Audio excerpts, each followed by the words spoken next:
ନମସ୍କାରମ୍ ପ୍ରିୟ ବନ୍ଧୁ, ଆପଣଙ୍କୁ ଜଣାଅଛି ଯେ କେତୁ ଶବ୍ଦର ଅର୍ଥ ପତାକା। ପତାକା ଉଡ଼େ ମନ୍ଦିର ଶିଖରରେ।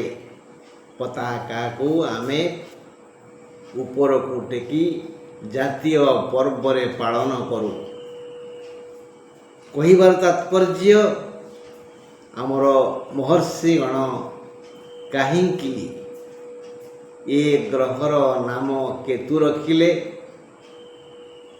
କେତୁ ପ୍ରସନ୍ନ ହେଲେ ଏତେ ଉପରକୁ ନେଇଯିବେ ଯେ ଆପଣ କଳ୍ପନା ବି କରିପାରିବେନି। କେତୁଙ୍କୁ ସାମାନ୍ୟ ଗ୍ରହ ଭାବନ୍ତୁନି। ମୁଁ କାହିଁକି ଏମିତି କହିଲି? କାରଣ ଆପଣମାନେ ଶତକଡ଼ା 90 ଲୋକ ଭାବନ୍ତି ରାହୁ ବଡ଼ ଭୟଙ୍କର, ଶନି ତତୁଲ୍ୟ, ଏ ଦିହେଁ ରୁଷ୍ଟ ହେଲେ ଭାରି କଷ୍ଟ ଦେବେ। ଯଦି ସନ୍ତୁଷ୍ଟ ହେବେ ତେବେ ଅଜାଡ଼ି ଦେବେ ସବୁ ସୁଖ। ବୃହସ୍ପତି ଏକମାତ୍ର ଗ୍ରହ ଯିଏକି ଖୁସି ହେଲେ ଆମ ଦୁଃଖ ହରଣ କରି ସୁଖ ଜାହାଜରେ ଆମକୁ ସଂସାର ସମୁଦ୍ରରେ ବୁଲେଇବେ। କେତୁ କଥା ବା ଅନ୍ୟ 6ଟି ଗ୍ରହ କଥା ଜମା ମୁଣ୍ଡକୁ ଆଣନ୍ତିନି। ନାଇଁ ବନ୍ଧୁ, ଶୁଆ ପକ୍ଷୀଟିଏ ବେଳେବେଳେ ଅମୃତ ବଚନ କହିଥାନ୍ତି। ପ୍ରଣମ୍ୟ ନମସ୍ୟ ଶୁକ ମୁନି ବି ବେଳେବେଳେ ଭୁଲ କଥା କହିଥାନ୍ତି। ସୂର୍ଯ୍ୟ ସକଳ ଶକ୍ତିର ଆଧାର।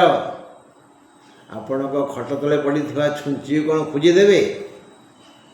ସେ ସକଳ ତେଜ ଆଲୋକର ପିଣ୍ଡ ହେଲେ ବି ଅନ୍ଧକାର ଜାଗାକୁ ଖଟ ତଳେ ପଡ଼ିଥିବା ଛୁଞ୍ଚିକୁ ଟର୍ଚ୍ଚ ଛୋଟିଆ ଲାଇଟ୍ ଖୋଜିଦିଏ। ତେଣୁ କେତେବେଳେ କାହାର କେଉଁଠି କ'ଣ କାମ ଅଛି, ସେଥିପାଇଁ ତ ଆମେ ଘର ସଂସାର କରିଛେ। ତେଣୁ କେତୁ ଯଦି ଆପଣଙ୍କ ଜନ୍ମ ଜାତକରେ ଚନ୍ଦ୍ର, ସୂର୍ଯ୍ୟ, ମଙ୍ଗଳ, ବୃହସ୍ପତିଙ୍କ ସହିତ ଥାନ୍ତି ବା ଚନ୍ଦ୍ର, ସୂର୍ଯ୍ୟ, ମଙ୍ଗଳ, ବୃହସ୍ପତିଙ୍କ ଦୃଷ୍ଟିରେ ଥାନ୍ତି ବା ତୃତୀୟ, ଷଷ୍ଠ, ଦଶମ ଏକାଦଶରେ ଥାନ୍ତି ବା ମେଷ, ବିଛା, କନ୍ୟା, ଧନୁ, କର୍କଟ, ସିଂହରେ ଥାନ୍ତି, ଏଇ କେତୁ ଚଳନ ହେଲେ ସେ ଆପଣଙ୍କୁ ଅତି ଶିଖରକୁ ନେଇଯିବେ। ଯଦି କେତୁ ଏଭଳି ପରିସ୍ଥିତିରେ ନାହାନ୍ତି, ମାନେ ଥାନ୍ତି ଶନି, ଶୁକ୍ର, ବୁଧଙ୍କ ସହିତ ଲଗ୍ନ ଦ୍ୱିତୀୟ, ଚତୁର୍ଥ, ପଞ୍ଚମ, ସପ୍ତମ, ଅଷ୍ଟମ, ନବମ, ଦ୍ୱାଦଶରେ ଥାନ୍ତି ବା ଶନି, ବୁଧ, ଶୁକ୍ରଙ୍କ ଦୃଷ୍ଟିରେ ଥାନ୍ତି ବା ମିଥୁନ, କନ୍ୟା, ତୁଳା, ବୃଷ, ମକର, କୁମ୍ଭରେ ଥାନ୍ତି, ତାହେଲେ ଭଲ ଯୋଗରେ ସେ କଲ୍ୟାଣ କଲେ ବି ପୂର୍ଣ୍ଣ ଶୁଭଫଳ ପାଇପାରିବେନି। ଏଣୁ ଆମେ ଆଜି କନ୍ୟା ରାଶି ଉପରେ ଏକ ଆଲୋଚନା କରିବା ଯେ ଏ କେତୁ ଚଳନରେ କନ୍ୟା ରାଶିର ବନ୍ଧୁମାନେ କିଏ କେଉଁ ପ୍ରକାର ଫଳ ପାଇବେ? ଉତ୍ତର ଫାଲ୍ଗୁନି, ଚିତ୍ରା, ହସ୍ତା। ଉତ୍ତର ଫାଲ୍ଗୁନି, ହସ୍ତା, ଚିତ୍ରା 12 ନକ୍ଷତ୍ର, 13 ନକ୍ଷତ୍ର, 14 ନକ୍ଷତ୍ର। ଉତ୍ତର ଫାଲ୍ଗୁନି କନ୍ୟା 12 ବିଭକ୍ତକ 6 हस्ता कन्या 13 विभक्तक 6, चित्रा कन्या 14 विभक्तक 6, भिन्न भिन्न नक्षत्र भिन्न भिन्न फल पाइबे। आसतु ए विषय टिके अध्ययन करिबा।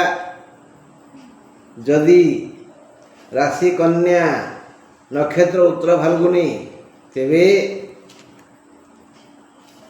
बहु भल खबर। बंधु संपर्क रे विशेष उन्नति हेब। प्रथम बंधु भाई एक प्रस्यते माता, द्वितीय वाक् प्रस्यते। गोटे बंधु आम पाखे सब आम भाई आम भौणी, द्वितीय बंधु जाकि बाहर अछंती, 7 पद कथा हला परे से बंधु होइछंती। परे आमे गुआ देई बंधु बढ़े थाऊ, का घर झील आणु, का घर को झील दऊ। यही बंधु मानकर संपर्क बढ़ी जीवो। जदि बंधु मध्य अमेल थी, झगड़ा ही थी, बाद वितर्क ही थी, ता तुटी जीव। तेबे बंधु संपर्क रे विशेष उन्नति हेब। भाई प्रथम बंधु भातृ संपर्क मधुमय हेब।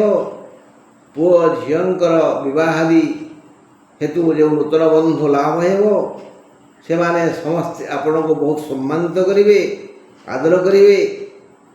कर्म क्षेत्र रे जो सहकर्मी अछंती से माने मध्य आपण को आदर सम्मान देवे। कथाटी नहीं, बंधु दिए बड़, नदी दिए जल।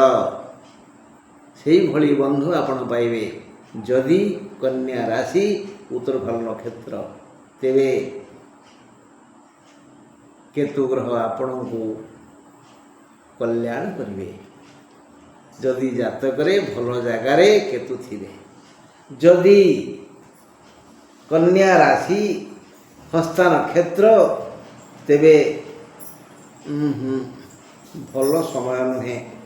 व्यक्तिर प्रथम और प्रकृत धन होउची इज्जत माने सम्मान।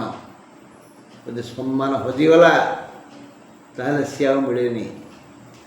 यदि जातकरे भल जगार केतु थिबे, सम्मान हानि भलिया व्यवहार आम करवा टिके ही सम्मान दाग लागिबो। यदि खराब जगह केतु थिबे ताहले बड़ धरण सम्मान हानि हेब। बंधु टिके जगह कथबार्ता करिवे, व्यवहार करिवे, काम करिवे। कारण सेते भल समय नुहे। व्यक्तिर प्रथम धन प्रकृत धन हेउची इज्जत बा सम्मान। हेले थिले थाउ पछे गुण हजार, चरित्र नथिले सबु अचार, सबु असार।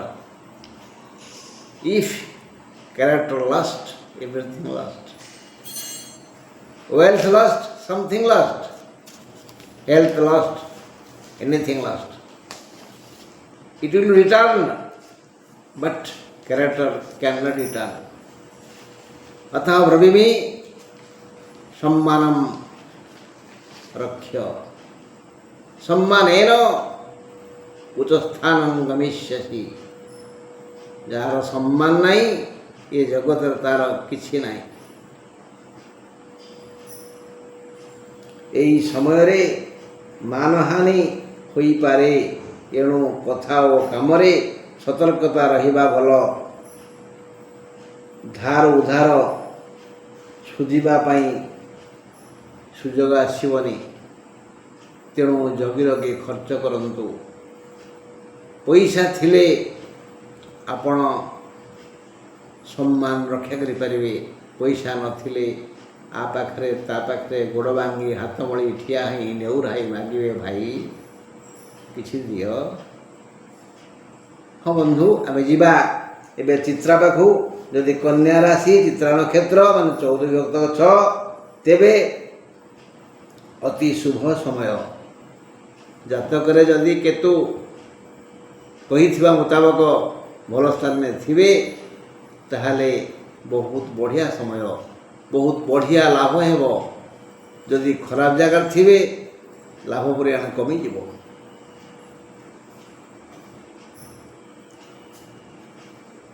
ଅତି ଶୁଭ ସମୟ ଆସିଲା ବୋଲି ଜାଣନ୍ତୁ।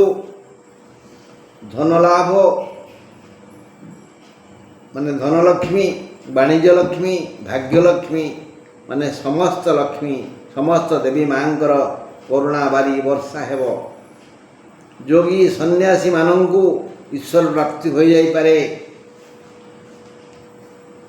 ଯେଉଁମାନେ ସନ୍ତାନ ଚାହୁଁଥିବେ ତାଙ୍କୁ ସନ୍ତାନ ଲାଭ ହେବ, ସମସ୍ତଙ୍କର ମନସ୍କାମନା ପୂର୍ଣ୍ଣ ହେବ। ଧନକାମୀକୁ ଧନ ମିଳିବ, ଗୃହକାମୀକୁ ଘର ମିଳିଯିବ। ବିବାହଯୋଗ୍ୟ ଯୁବକ ଯୁବତୀମାନଙ୍କୁ ସେମାନଙ୍କର ମନ ଲାଖି ଜୀବନସାଥୀ ମିଳିଯିବ। ବିଦ୍ୟାର୍ଥୀମାନେ ଭଲ ଶିକ୍ଷକଙ୍କ ସାନ୍ନିଧ୍ୟ ଲାଭ କରିବେ, ବିଦ୍ୟାର ଅଭ୍ୟୁଦୟ ହେବ। ସେହିଭଳି ବାଡ଼ି ବଗିଚାରେ କାମ କରୁଥିବା ମାଳିମାନଙ୍କର ମଧ୍ୟ ବିକାଶ ହେବ। ମୋଟାମୋଟି ଭାବରେ ବ୍ରାହ୍ମଣ ଚଣ୍ଡାଳ ସମସ୍ତଙ୍କର ମନସ୍କାମନା ପୂର୍ଣ୍ଣ କରିବା ପାଇଁ କେତୁ ମହାଶୟ ଏବେ ସିଂହ ରାଶି ଗତି କରିବେ। ହେଲେ କେବେ ଯିବେ ସିଏ ଯିବେ 13 ତାରିଖରେ, ମେ 13 ତାରିଖରେ। ମେ 13 ତାରିଖରେ ସେ କନ୍ୟାରୁ ସିଂହକୁ ଯିବେ। ବନ୍ଧୁ, ଆଜି ଏତିକି। ଆସନ୍ତା କାଲି ଯଦି ଈଶ୍ୱର ଦୟା କରିବେ ତାହେଲେ ତୁଳା ରାଶି ଉପରେ ଦୁଃଖ ସୁଖ ହେବା। ରହିଲି, ନମସ୍କାର।